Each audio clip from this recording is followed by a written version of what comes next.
All right, now we're on shelf number 8 for those who are counting. But either way, let's get into this shit. First, we got the Mission Impossible Extreme Blu-ray trilogy. Now, for a while, I hadn't really cared about the Mission Impossibles, and I went to theaters to see the new one, and I was just like, it rekindled my love for the Mission Impossible series and Tom Cruise. Still, though, I have yet to watch any of these on Blu-ray. Now that it's summer and I have time, I'm not in school and working, I'm just working now. I'll definitely have time to watch these. But, I mean, one's definitely the best, you know. The second one I remember with John Woo did it, and there was fucking pigeons flying and a lot of just craziness. And the third one was J.J. Abrams. I can't even say that I think I've seen all of this one. I remember seeing it a while back but never finishing it. But either way, I definitely got to check these out. I heard the transfer's pretty good, but the reason that those ones are in my collection is because of this one right here. Mission Impossible Ghost Protocol. Mission Impossible Ghost Protocol, MI4. This one was fucking amazing. In my opinion, the best action movie of 2011, or one of them anyway. You know, just great action sequences. Brad Bird, who was initially did Pixar movies like The Incredibles and stuff, his first venture into live feature filmmaking, and some of the scenes in this are just absolutely awe-inspiring. You know, it makes me like Tom Cruise, even though he's fucking weird in real life, but whatever. I mean, great cast, great direction. Check this out if you haven't seen it. One of the best. Next one up is Stephen King's The Mist. The weird thing about this movie is, like, you get... So if you buy the Blu-ray, the cool thing about the Blu-ray, for those of you who are collectors or whatever, it comes with 2 discs. One disc is the regular movie with the special features and shit, and the other disc is the exact same movie, just in black and white, because apparently Frank Darabont, the director of The Green Mile and Shawshank Redemption, he wanted the film entirely in black and white when he originally made it, so they just included that. I haven't put it in, I haven't watched it yet, but that's cool. Sometime I'll have to watch it, but I love this fucking movie. A lot of people hated it for the ending, and the ending is the reason I love the goddamn movie. It's got one of the most depressing endings in a mainstream horror film ever made.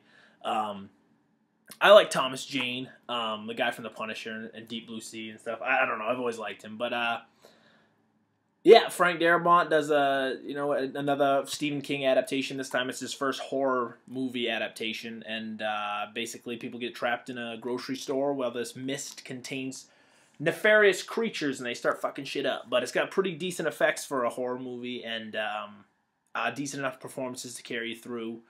It's better than most of the horror movies that come out of mainstream audiences anyway, so I enjoyed it. I think if you haven't seen it, watch it, but don't find out about the ending if you haven't already heard about the ending. It's pretty fun when you go into this blind and then realize the ending, because it's a pretty big sucker punch to the stomach. Next one up's Moneyball. Brad Pitt and Jonah Hill. Jonah Hill received a Best Supporting Actor nomination. Okay.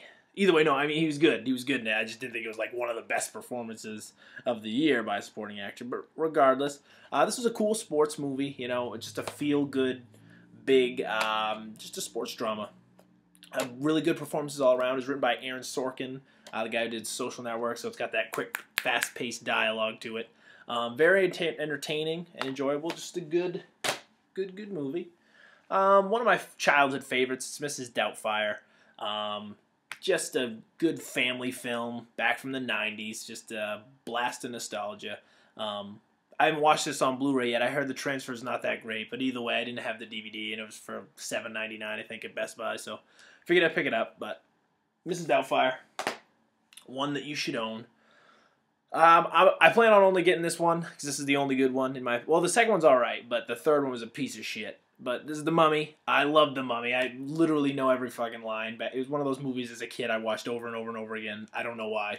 But, you know, Brendan Fraser, back when he was cool. I don't know if he was ever cool, but back when he was relevant. You know, it was just a cool 90s action movie. You know, big budget special effects extravaganza. Just, it was fun. Big, dumb fun, but it's fun. This just came out. This was a blind buy. I picked it up, honestly, because of the Steelbook. I found the Steelbook at Best Buy. Best Buy has this partnership with Disney where they get the bigger movies and they put them out on Steelbook. If you go and pre-order it, you get the Steelbook for free. It's pretty damn cool, to be honest, because it's got a bunch of shit in there, and I don't know. But anyway, I've always been a fan of the Muppets ever growing up, and I wasn't like super psyched for this just because I'm not a gigantic Muppets fan, but I enjoyed them and I know I know the characters and stuff. When I found out Jason Segel was doing it, I'm a fan of Segel and I thought maybe he could do something fun with it because I know he was a huge fan of it. And this I was very pleasantly surprised. This is a cute, fun family movie. It leaves cynicism at the door, which a lot of those kids movies do nowadays. Just they're really cynical and kind of mean spirited. But this was just a nice, feel good family movie.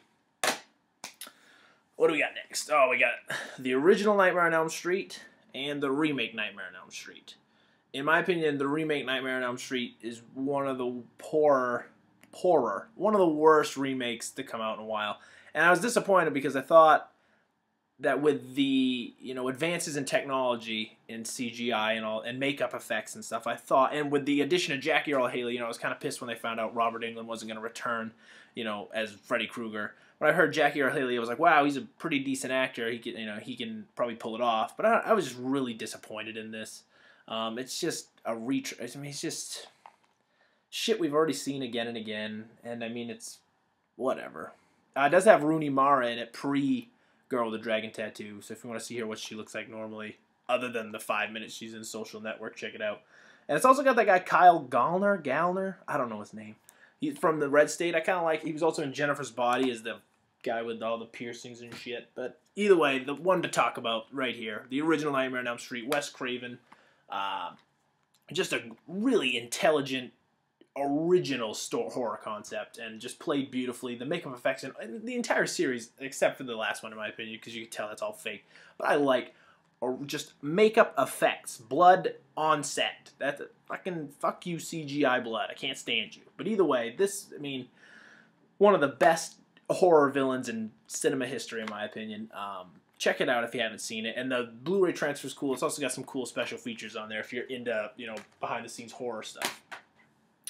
I love this movie. It's No Country for Old Men. I'm a huge Coen Brothers fan. This is, in my opinion, one of their best movies. I'm so glad it took home the Best Picture statue in 2008, 07? I think it came out in 07. And either way, won Best Picture, won a bunch of awards. Javier Bardem is one of the best movie villains in a drama for a really long time. I mean, he creates an entire character that Anton Chigurh is his name. Just the name alone should warrant the watch. But great cast. So tense. Some of the scenes in that, the scene at the hotel and they're on the street side is so tense and beautifully shot and written, and it just zips by. The only complaint about this, and a lot of people had this, was the ending. It just feels like a drop-off, and maybe I got to rewatch it to truly understand what Tommy Lee Jones's character is saying at the end, but I don't know. I just felt like the ending was just cut too soon. But either way, a great film. This one, I saw this in theaters with a buddy of mine. He hated it. I loved it secretly, but I didn't know how to just react. So I watched it. I had to go see it again, and the person I went to see it with this time loved it. And this is literally one of the most dividing comedies, in my opinion, to come out in the last 10 years. It's Observe and Report. Came out the exact same year as Paul Blart Mall Cop. Paul Blart was just like the happy, nice version. And this is about a security guard who just starts to lose fucking grip on reality and just destroys shit. Seth Rogen plays a dangerously unstable person in this movie, and I laugh my ass off. It's one of the funniest and darkest comedies in a while. And I mean, a lot of people just didn't either get it or they just didn't like the whole marriage of dark, really dark comedy, because some of the shit that this character does is just appalling. And the shit they say, it's crazy. It's fucking batshit crazy. But I laughed my ass off. Michael Pena, the guy from Crash and World Trade Center stuff, he steals the show as his like sidekick buddy. His lisp and his dialogue in this movie is just fucking hilarious. But if you haven't seen this, check it out. Let me know if maybe I'm just weird and because I laugh my ass off. A lot of people just sit there like I don't get it, or maybe I'm getting something that a lot of people aren't, and that there's nothing to get, and I'm just a dumbass for liking this movie. But either way, I laugh my ass off. Another funny movie, Old School. Vince Vaughn, Luke Wilson, and Will Ferrell. This was Will Ferrell Talladega Nights, before he was a huge superstar. Like, he had gotten off SNL and he did a couple bit parts in movies, and this one was the one that said, hey, this guy can carry his own movie. And he's the supporting player in this, but he's funny as hell as Frank the Tank. And this is just a cool, it's kind of like Road Trip. Same guy did it, Todd Phillips. Just like a raunchy comedy about college and all the shit that comes along with it. These three guys want to start up a fraternity. It's pretty funny. What do we got? Speaking of Will Ferrell, The Other Guys. A pretty damn funny movie. Adam McKay. It's just some of the wooden gun that he gets. Just the random details that gets thrown in there that you can keep watching and just realize how stupid some things are that they just throw in the background and shit. That's what I love about Adam McKay and Will Ferrell. Michael Keaton, Samuel L. Jackson, Dwayne Johnson, who were in it like 5 minutes, but I mean, everybody is funny as hell in this. Rob Riggle, I could watch in anything, and he's funny as one of the rival detectives. But definitely check this out if you haven't seen it. It's stupid, it's goofy, but it's pretty funny. It actually got really well reviewed too when it came out the other year. This one was $1 when Blockbuster went under. The one around here. Anyway, it's Pandorum, starring Dennis Quaid and Ben Foster. I really like Ben Foster, by the way, the guy from Alpha Dog and The Messenger. He just brings this intensity that I kind of dig about him. But either way, this was like, it's got a cool ending. That's all I'll say. It's not that great. It's basically along the lines of like Resident Evil and stuff like that. I'm not a huge fan of those movies, but I can understand why people like them. It's kind of like a video game-esque movie with better than normal performances, but it's okay. It's just okay. For $1, I couldn't pass it up because it was a decent enough movie, and the ending's kind of got a cool little twist to it.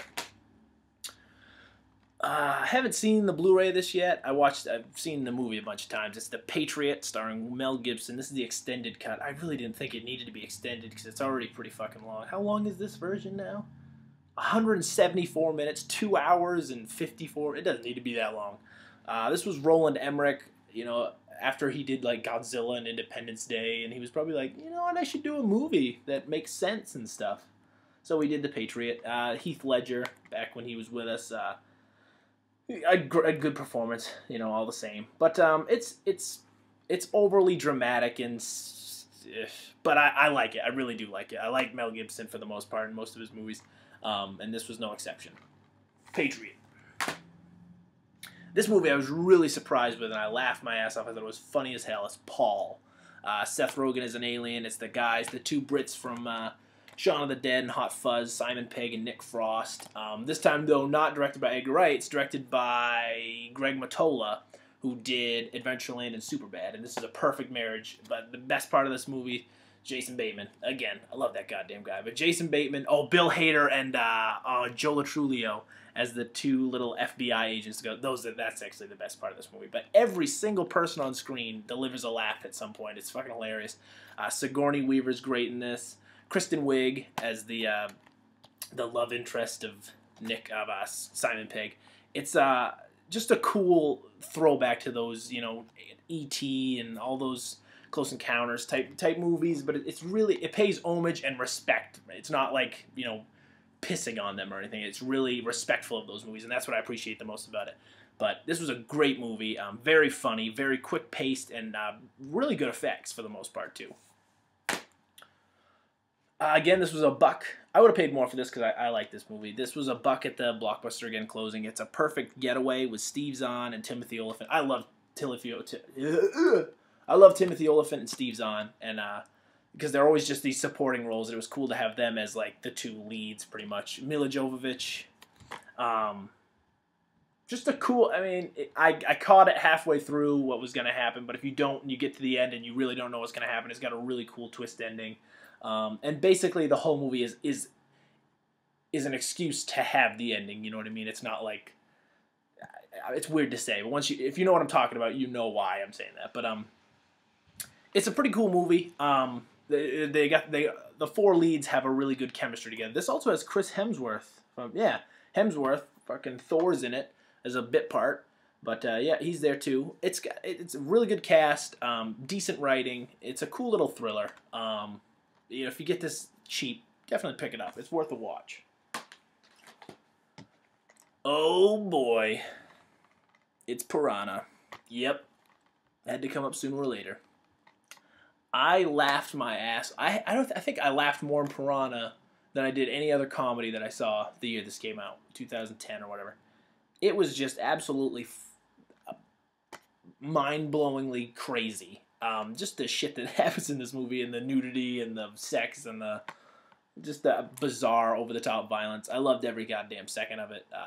Just the cast, Jerry O'Connell, Ving Rhames, and Elizabeth Shue. Just, if you haven't seen this and you like, you're not going to be, like, offended by, over-the-top nudity. And you're not going to be offended by just there's so much violence in this, but it's so funny. So over-the-top that it's funny. But, I mean, it's just a great homage to Jaws and the original Piranha. But this one's done by Alexandra Aja, who I talked about before. But either way, definitely check this out. Like I said, if you're not offended by those things, because it'll be well worth your time and you will laugh your ass off. It's so funny. A movie that is far from funny. It's precious. This was one of the most depressing movies I've seen in a long time. Monique, who won the Best Supporting Actress in 2010. I mean, it's rough shit. Very tough to watch. But everyone gives an absolutely brilliant performance. Even the musicians like Mariah Carey and Lenny Kravitz are in it as supporting roles, and they're great. They're great too. But 09, this came out in 09.